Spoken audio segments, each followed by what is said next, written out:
buenas tardes. Nos encontramos en Salud Mental Cancún y hoy vamos a hablar sobre los límites en la adolescencia. Bueno, como bien sabemos, en la etapa de la adolescencia se empiezan a manifestar diversos cambios, no solamente cambios físicos, sino también cambios a nivel emocional, que en la gran mayoría de los casos, en el contexto o hablando del ámbito familiar, pues ningún papá está preparado para esta etapa y a veces suele ser algo que genera demasiados conflictos porque suelen manifestarse ciertas conductas como rebeldía, el querer, básicamente esta idea que ellos establecen de ya tengo determinada edad, ya puedo hacer lo que yo quiero, ¿no? Entonces es como esa independencia que ellos creen que realmente pueden llevar al 100%, entonces eso genera demasiados conflictos en el contexto. ¿Por qué? Porque en muchas de las ocasiones también dentro de nuestros hogares no establecemos reglas o no existen límites para los miembros de la familia.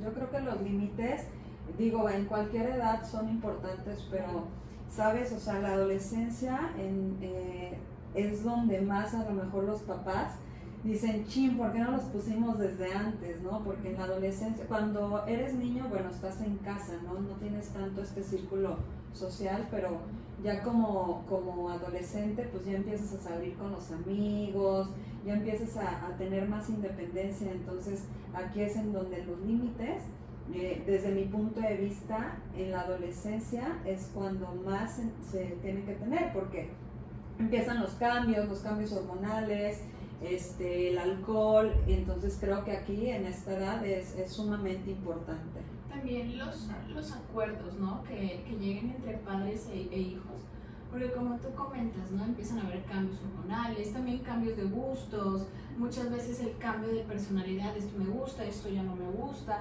entonces el hecho de poner los límites está bien conductuales, ¿no? Pero no poner límites en el desarrollo del adolescente, es decir, ahorita está la moda de tener el cabello de varios colores, ¿no? Entonces muchos papás a veces quieren imponer como ellos vivieron su adolescencia, ¿no? O de acuerdo a sus creencias, a sus reglas, y entonces limitamos que el adolescente se desarrolle con su propia personalidad, ¿no? Entonces ahí es cuando yo digo, bueno, una cosa son los límites y otra cosa son los acuerdos que puedes llegar a tener con el adolescente, ¿no? Claro, y esta forma de comunicación asertiva, ¿no?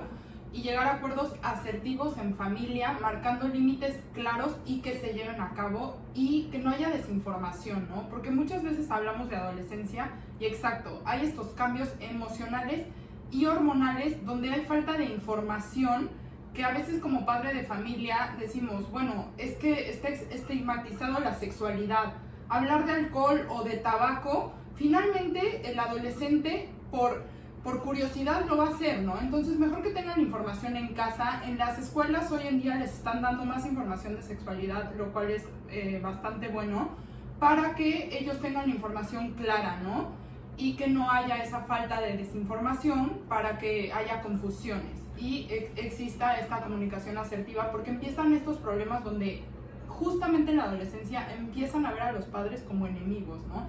No, es que mi papá y mi mamá son mis enemigos, ¿no? Y finalmente son la autoridad. Entonces, si desde casa empieza a haber comunicación clara, información clara, esto se empieza a arreglar mucho, ¿no? Y que obviamente hablar con el adolescente que pues papá y mamá no son enemigos, ¿no? Es simplemente esta etapa donde hay demasiados cambios. Claro, y yo creo que es muy importante justo lo que acabas de mencionar, porque en muchas ocasiones cuando el adolescente no ve justo este apoyo desde casa, busca por otro lugar, ¿no?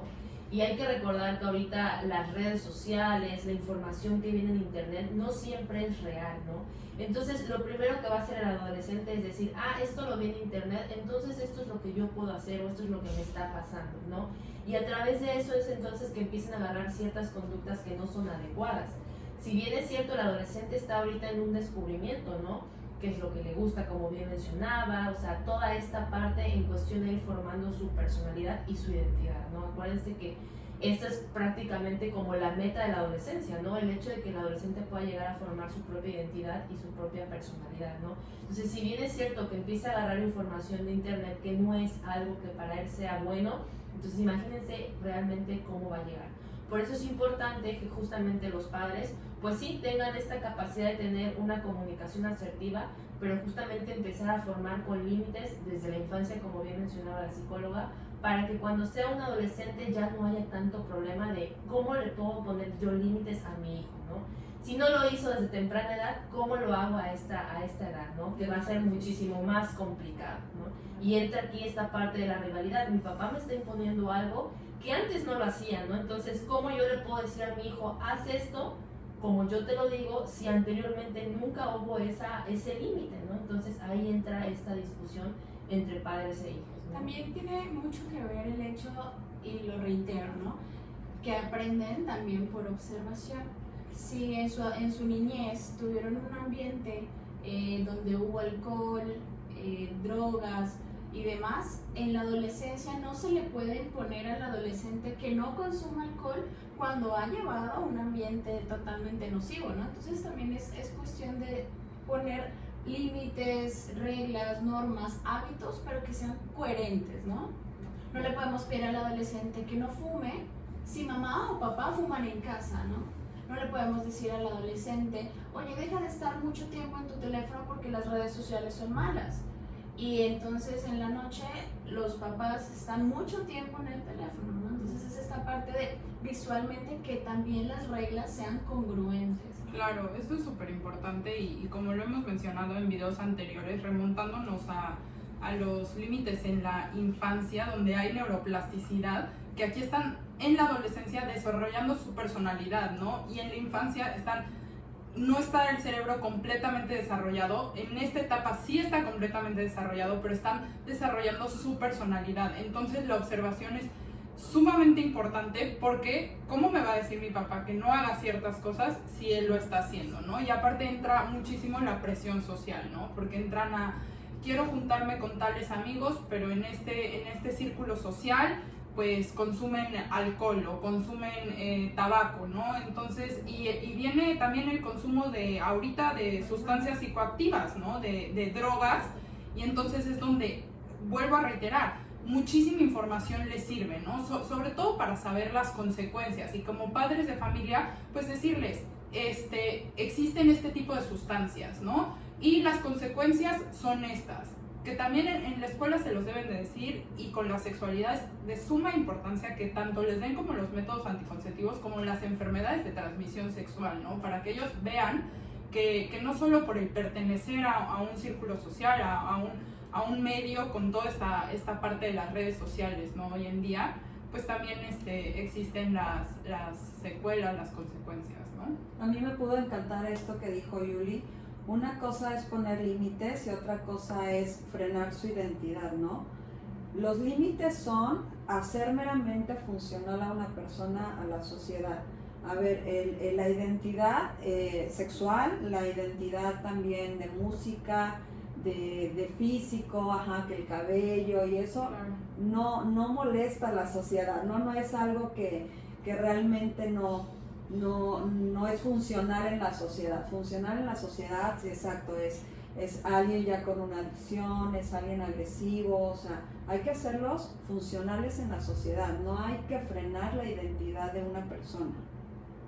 Sí, fíjate, sí, que el otro día vi una imagen en internet justo, ¿no? De una mamá de mi hija me pidió que le pintara, ahora que pues está como muy común y de moda, ¿no? El pelo de varios colores, ¿no? Moradito, azul y rosa. Y no por eso va a ser una niña mala o me la tienen que caracterizar o catalogar. Y la verdad es que estuve completamente de acuerdo, ¿no? Porque hay veces que es el estigma o uno tiende a juzgar y la verdad que no. Y lo que más me gustó de esto fue que muchas mamás fue, ay, qué lindo, qué padre, ay, entonces yo también lo voy a hacer con mi hija, ¿no? Entonces, ese tipo de cosas, ¿no? Lo que acabas de mencionar. A mí me gustaría agregar que una parte de amor propio también es experimentar con uno mismo qué es lo que le gusta, qué no. Y entonces esa es la parte más padre de la adolescencia, que estás en un proceso en donde empiezas a experimentar tu ropa, tu cabello, tus amigos. Entonces el hecho de que un papá o una familia frene esa identidad, empiezan más conflictos emocionales. Entonces llegamos a la adultez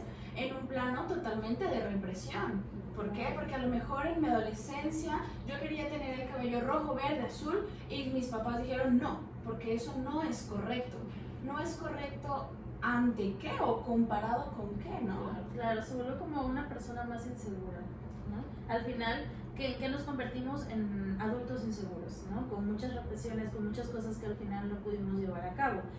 Algo que también me llama mucho la atención y que últimamente he tenido mucho con los adolescentes con los que he trabajado, es este tema de lo que también hablábamos, de que los papás no conocen también lo que ellos sienten, no saben, no conocen sus emociones, ¿no? Sus temores, las cosas que les preocupan a ellos. ¿Por qué? Porque en muchas ocasiones, pues básicamente como adultos también, y siempre se lo he mencionado a los padres, es entendible que entre trabajo, deberes de la casa, a veces no hay mucho tiempo, pero la importancia de podernos dar un momento para platicar con nuestros hijos, porque la mayoría de los casos o la mayoría de los adolescentes le has comentado, le has platicado de todo esto, de estas inseguridades, de estos temores, de estas dudas que en cuanto tú tienes a todo esto, no, porque miedo es la primera razón que muchos adolescentes hoy en día que existen me comentan, por miedo a que a lo que le digan, miedo al rechazo, miedo a que se opongan a esto, o que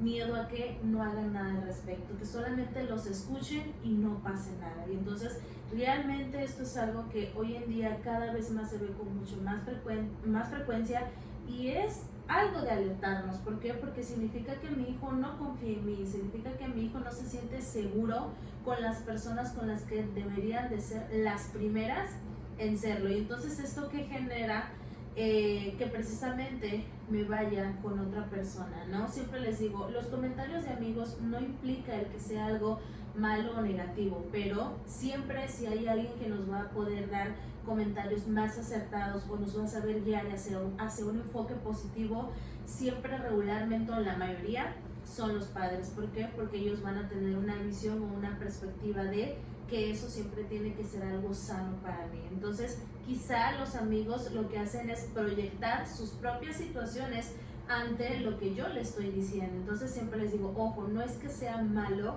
los comentarios que recibes de los amigos, sino simplemente a veces tienen otro punto u otra finalidad. Entonces siempre les digo, es importante, y créanme, eso es alarmante, el que un adolescente venga y no le digo nada a mi mamá, no platico con ella, le tengo miedo. Y créanme, eso al menos para mí sí es algo de alarmarse, porque hoy en día estamos hablando de que cada vez más estamos minimizando la comunicación con nuestros hijos. De esta parte que hablas de minimizar, Ale, muchas veces se comete el error de en casa decir, pero tienes 12, 14 años, ¿qué problema puede tener un adolescente de 13, 14 años? Entonces, si tienes casa, vas a la escuela, te doy los videojuegos que quieres, tienes teléfono. Bueno, no solo se basa en lo económico, ¿no? Muchas veces el comportamiento del adulto emocional viene por el expediente que hay atrás, ¿no? Mamá, papá, tíos, golpes, agresión física, psicológica. Entonces, esta parte es muy importante, que no porque tenga 12, 13, 14 o 16 años, el problema o sus emociones tienen que ser menor, ¿no? Ahora sí que para la edad es el problema. Claro, yo creo que aquí entra algo muy importante, no es cantidad, sino es la calidad. La calidad que le pueda llegar a dar el padre a su hijo, ¿no? Porque yo he visto una imagen igual en Facebook, ahora que mencionaste, donde está un niño, ¿no? Con todos los juguetes a su alrededor, videojuegos, etcétera, y la mamá desesperada, es que ya no sé qué hacer con mi hijo. A lo mejor ya te acercaste a hablar con él, ¿no? Esta parte de la comunicación asertiva, ¿no? El ver no a papá como una persona que impone, sino una persona que puede llegar a ser un guía para tu vida, ¿no? Fíjate que me llama mucho la atención eso que mencionaste, ¿no? El que muchas veces, como dices, los hijos pueden estar realizando determinada actividad y a veces vamos a hacer algo, porque le preguntas, ¿convives con tu hijo? Y es un sí, pero nunca quiere hacer nada conmigo. Le digo, vamos a ver una película, vamos a salir, vamos, pero siempre es vamos, vamos, vamos, como una especie de mandato, de algo que tengo que hacer, más no algo que me interese realizar. Entonces siempre esa es la diferencia, porque no solo se trata de decir, hijo, vamos a jugar hoy, o vamos, acompáñame al lugar, sino también es el punto que yo me pueda dar de primero involucrarme con él emocionalmente, darme un momento de platicar y no ir como directamente a una acción, porque a veces lo que necesitan nuestros adolescentes no solamente es una acción como tal, sino es que los escuchen, que hagan, que ellos sientan que sus papás ahí van a estar, y lógicamente eso genera en ellos pues esta seguridad de poco a poco irse abriendo y que cada vez más puedan platicar con ellos. Claro, y también tener mucho en cuenta el tipo de preguntas que se le puede llegar a hacer al niño, ¿no? Al adolescente en este caso, porque al final de cuentas, no sé, de camino a la escuela o de camino a casa para la escuela, si tú le preguntas cómo te fue, siempre te va a responder bien, ¿no? Tratar también de indagar un poquito más. ¿Qué jugaste? ¿Qué clases tuviste el día de hoy? ¿Cómo te comportaste? O sea, ¿quiénes son tus ¿quiénes amigos? son tus amigos, no? ¿Desayunaste? ¿Qué comiste, no? O sea, este tipo de preguntas, ¿no? Donde pueda llegar a dar un poco más de información y no solamente sea un sí, no y bien, porque siempre se responde el bien. Claro, Entonces, volvemos a mencionar, ¿no? Sabemos que muchos padres de familia trabajan, ¿no? Y que a veces es complicado, pero de verdad, darse el tiempo que, como decimos, no importa la cantidad de juguetes, de videojuegos que tenga el adolescente, simplemente es el tiempo de calidad que el padre de familia le dé a su hijo, ¿no? Y que realmente indague y haya ese tipo de comunicación y confianza, ¿no? Donde realmente el adolescente no siente ese miedo o diga, es que no le puedo decir a mi mamá, ¿no? Donde realmente sepan acerca de sus emociones, qué está sintiendo, por qué lo está sintiendo, qué pasa, ¿no? Y obviamente cuando se den cuenta que hay un poquito de alarma, pues... Es ahí donde pueden acudir pues con un especialista de la salud mental, ¿no? Que en este caso pues son los psicólogos, y si se necesita un proceso multidisciplinario, pues ya se acude también con un psiquiatra, neurólogo, psiquiatra. Por esa razón, todas las personas que están viendo este video, si están en un proceso de adolescencia, los invitamos también a consulta. Me pueden encontrar a mí como Psic Juliana Navarrete en Facebook y en Instagram como psic.julinavarrete. Y a mí me pueden encontrar como Psic Belinda García Montellano en Facebook y en Instagram como Me Gusta Ir a Terapia. A mí como Psic Ana Sofía Leal Reyes en Facebook y en Instagram como Psic Sofía Leal. A mí como Psic Alejandra Pérez Santiago y en Instagram como Psic_Alejandra Pérez. A mí me encuentran como Psic Cintia Flores Aburto en Facebook y en Instagram. Nos vemos en el próximo video.